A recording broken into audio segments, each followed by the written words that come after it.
Nous allons voir maintenant comment associer une feuille de style à ce menu pour lui donner un peu de style. Alors pour cela, je me rends dans la gestion du design, dans les feuilles de style, et je vais créer une feuille de style que je vais nommer menu horizontal.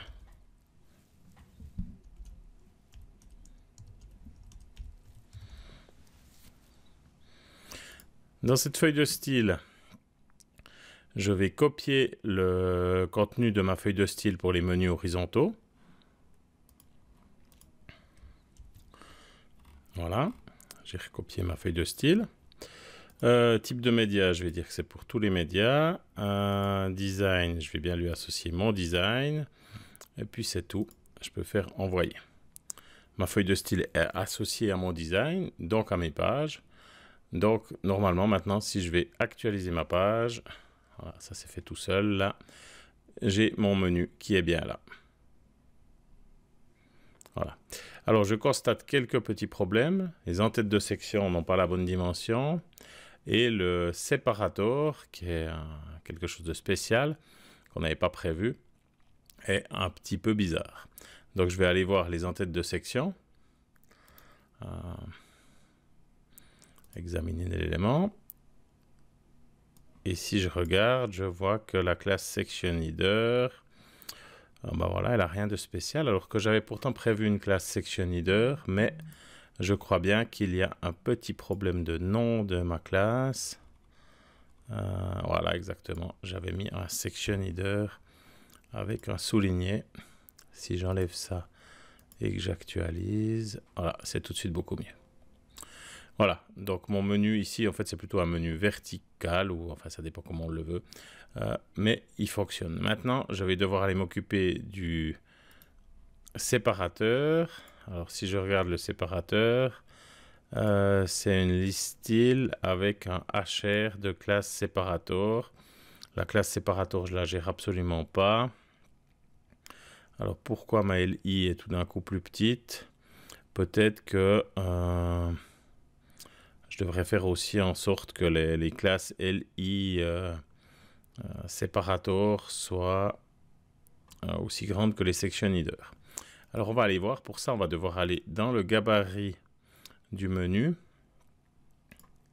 Alors, on va regarder le menu horizontal dans mon design.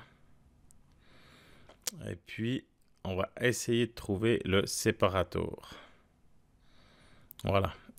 Alors, pour le trouver, ce séparateur, ce que je vous conseille de faire, là je l'ai trouvé, mais on va jouer le jeu, c'est de faire un CTRL F, séparateur.